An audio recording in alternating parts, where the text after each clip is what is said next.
বর্তমানে সম্পূর্ণরূপে যোগাযোগ বিচ্ছিন্ন হয়ে পড়েছে জাতীয় সড়ক। এই মুহূর্তের বড় খবর, আমরা চোখ রাখছি শিলিগুড়ির দিকে। প্রসঙ্গত 2017 থেকে এই অবস্থায় রয়েছে চরতোরসার ডাইভারশন। একটু বৃষ্টিতেই ডাইভারশনের ওপর দিয়ে নদীর জল বইতে থাকে, যার ফলে যানবাহন চলাচলে ব্যাঘাত ঘটে। ফলে ভোগান্তির শিকার হতে হচ্ছে সাধারণ মানুষকে। 2017 সালের বন্যাতে ভেঙেছিল এই সেতু। দীর্ঘ 7 বছর হয়ে গেলেও কোনো রকম কর্ণপাত করছেন না জেলা প্রশাসন থেকে শুরু করে রাজ্য সরকার এবং কেন্দ্রীয় সরকার।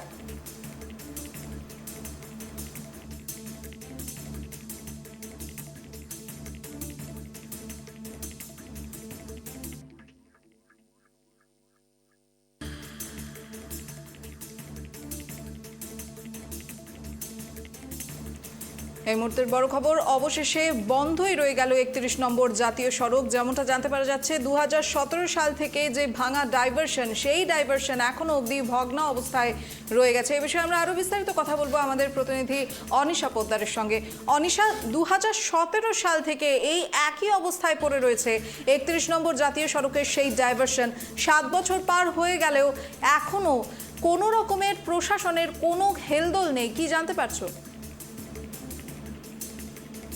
হ্যাঁ দেখো, প্রথমেই জানিয়ে রাখি যে আমরা সকলে জানি দক্ষিণবঙ্গের তুলনায় কিন্তু উত্তরবঙ্গে বৃষ্টিপাতের পরিমাণটা যথেষ্টই বেশি। এবং এই কথাটা প্রথমেই বলার কারণ যে এখানকার যারা উত্তরবঙ্গে যারা স্থানীয় বাসিন্দা রয়েছেন তাদের মনে কিন্তু বরাবর প্রশ্ন জাগে, হয়তো আমরা দক্ষিণবঙ্গে থাকলে এই সমস্যার সমাধান অনেক আগে আমরা পেয়ে যেতাম। সেই কারণেই কিন্তু প্রথমেই আমরা এটা বললাম যে দক্ষিণবঙ্গের তুলনায় উত্তরবঙ্গে বৃষ্টিপাতটা বেশি হয়।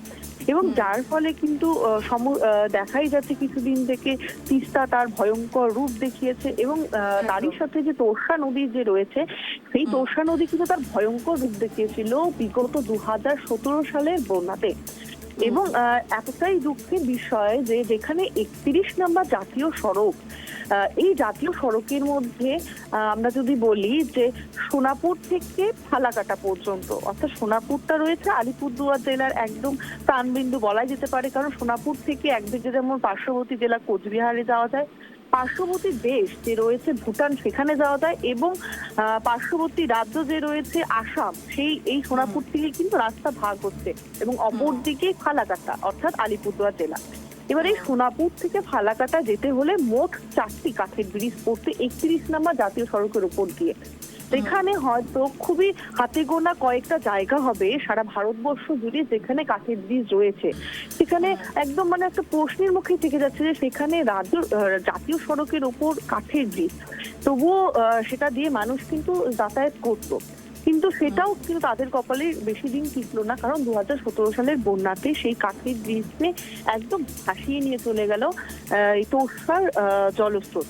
এবং তারপর থেকে আজ 2024-এ দাঁড়িয়ে আমরা 2024-এর বন্যাতে আমরা দাঁড়িয়ে রয়েছি।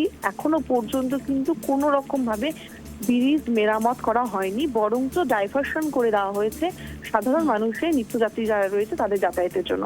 কিন্তু ডাইভারশন ঠিকঠাকই থাকে, কিন্তু একটু বৃষ্টি হলেই দেখা যাচ্ছে যেহেতু এই সমস্ত নদীগুলি পাহাড়ি জল এসে মেশে, তার কারণে পাহাড়ে একটু বৃষ্টি হলে বা আশেপাশে যদি এই এলাকাতে যদি বৃষ্টি হয়, তার ফলস্বরূপ কিন্তু নদীর জল বেড়ে ওঠে, ফুলে ফেঁপে ওঠে, এবং ডাইভারশনের উপর দিয়ে কিন্তু জল বইতে শুরু করে। যার ফলে এই যে ধরো পূর্ব ভারত থেকে যদি আমরা যাই, বা যারা নাকি দৈনিক যাতায়াত করেন চাকরি সূত্রের থেকে ধরে যারা কলেজ পড়ুয়া রয়েছে, স্কুল পড়ুয়া রয়েছে, তারপর যারা কৃষক রয়েছে সাধারণ, যারা তাদের বাণিজ্য করার জন্য তাদের যে ফসল, উৎপাদিত ফসল তারা যে বিক্রি করতে যাবে কিষাণ মান্ডি, এবং একজন রুগী যে চিকিৎসার জন্য যাবে, এই সাধারণ ডাইভারশনের জন্য এই বর্ষাকালে তাদের কিন্তু ঘুরে যেতে হচ্ছে পার্শ্ববর্তী যে জেলা রয়েছে কোচবিহার, সেই কোচবিহার দিয়ে। এবং সেটা কিন্তু প্রায় অনেকটাই পথ, 50 কিলোমিটারের উপরে কিন্তু পড়ে যাচ্ছে সোনাপুর হয়ে যেতে হলে। তো এখানে কিন্তু একটা প্রশ্ন থেকেই যাচ্ছে।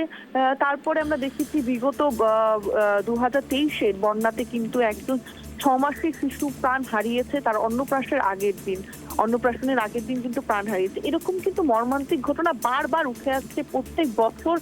বন্যা যতদিন ধরে থাকে, বর্ষাকাল যতদিন ধরে থাকে, 2-3 বার করে কিন্তু প্রত্যেক বছরই এই ডাইভারশন দিয়ে জল উঠে যাচ্ছে। উপরন্তু আমরা কিন্তু বহুবার খবর করিয়েছি, ট্রাইব টিভি বাংলার পর্দায় কিন্তু বারবার দেখানো হয়েছে, কিন্তু তবুও কিন্তু কোনো রকম সুরাহা পাচ্ছে না এখানকার স্থানীয় বাসিন্দা। রাজ্য সরকারের দ্বারস্থ হলে রাজ্য সরকার দোহাই দিচ্ছে কেন্দ্রীয় সরকারের প্রকল্প, কেন্দ্রীয় সরকারের রাস্তা হচ্ছে, আমাদের এখানে কিছু করার নেই। কেন্দ্রীয় সরকারের দ্বারস্থ হলে তারা বলছেন রাজ্য সরকারের জমি তারা ঠিকমতো কাজ করতে দিচ্ছেন না। এবং এই যে রাজ্য সরকার কেন্দ্রীয় সরকার, এই দুই সরকারের টানাপোড়েনের মধ্যেই কিন্তু রয়েছে কিন্তু সাধারণ মানুষ, যার ফল সাধারণ মানুষদের ভুগতে হচ্ছে। এবারে এখানকার সাধারণ মানুষ চাইছে যে এই সাধারণ মানুষের সুবিধার্থে, সাধারণ মানুষের কল্যাণে, সাধারণ মানুষের যাতে ভোগান্তি না হয়, আর সাধারণ মানুষের যাতে মৃত্যুর মুখে যাতে না পড়তে হয়, দুই সরকার যাতে মিলেমিশে এই সমস্যার সমাধান করে। কিন্তু কোনো রকমই কিন্তু সুরাহা হচ্ছে না। বহুবার তারা পথ অবরোধ করছে, আন্দোলন করছেন, জায়গায় জায়গায় বিক্ষোভ দেখাচ্ছে, জেলা প্রশাসনের দ্বারস্থ হচ্ছে, বিভিন্ন জায়গায় যাচ্ছে, এমন কোনো জায়গায় নেই যে তারা যায়নি। নবান্ন থেকে শুরু করে সমস্ত জায়গায় যাচ্ছে, কিন্তু এখনো পর্যন্ত কিন্তু কোনো রকম সুরাহা পাচ্ছে না। তারা কিন্তু ধরেই নিয়েছে যেমন বর্ষাকাল আসলে বৃষ্টি হবে, গরমকাল আসলে রৌদ্র উঠবে, হয়তো সেরকমই যে বর্ষাকাল আসলেই এই রাস্তা দিয়ে সম্পূর্ণ যাতায়াতের অযোগ্য হয়ে উঠবে। সেই কারণে কিন্তু বর্তমানে তারা ক্লান্ত হয়ে পড়েছে। তারা কিন্তু এখন বর্তমানে আন্দোলনেরও পথ বেছে নিচ্ছেন না, কারণ আর কার দোরগোড়ায় যাবে বা কার দোরগোড়ায় গেলে তারা এই সুযোগ সুবিধাটা পাবে বা কোথায় গেলে এই সমস্যার সমাধান হবে, তারা কিন্তু ক্লান্ত। সেই কারণে কিন্তু তারা বর্তমানে এক প্রকার কিন্তু মানে নীরবতায় পালন করছে। এবারে তারা এটাই চাইছে যে সাধারণ মানুষের দিকে তাকিয়ে যাতে এই সমস্যার সমাধান হয়। দিশা। একদমই অনিশা, তবে আরেকটা বিষয় হচ্ছে এই যে তুমি এতক্ষণ ধরে যে সাধারণ মানুষ বা এলাকাবাসীদের কথা বললে, তো এই ধরনের পরিস্থিতিতে দীর্ঘদিন ধরে কি তারা সেখানেই বসবাস করে যাচ্ছেন, নাকি এই ধরনের পরিস্থিতি এলে তারা অন্যত্র স্থানান্তরিত করছেন? হ্যাঁ, প্রথমেই জানিয়ে রাখি যে এই যে চরতোষা যে নদীটা রয়েছে, এই চরতোষা নদীর আশেপাশে যে সাধারণ নদীর আশেপাশে মানুষ থাকলে বন্যার জল ওঠে, কিন্তু সেটা একদিন বা দুদিনের মাথায় নেমে যায়। তো সেরকম ভাবে তারা একদিন দুদিনের জন্য পার্শ্ববর্তী উঁচু কোনো জায়গায় তারা গিয়ে আশ্রয় নেয়, কিন্তু সারা বছরই কিন্তু তাদের থাকতে হচ্ছে। কিন্তু সমস্যাটা সেখানকার সাধারণ মানুষের নয়, সমস্যাটা আলিপুরদুয়ার জেলা সহ পার্শ্ববর্তী যে জেলা, যারা নিত্যযাত্রী, যারা চাকরির সূত্রে যাচ্ছেন, কলেজ পড়ুয়া, তাদের। কেননা এই যে 31 নম্বর জাতীয় সড়ক, সেই সড়কের উপর দিয়ে কিন্তু দৈনিক নির্ভর করতে হচ্ছে সাধারণ মানুষদের। এবং এই সমস্যাটা কিন্তু সেখানকার মানুষের সাথে সাথে কিন্তু নিত্যযাত্রী যারা রয়েছে তাদের।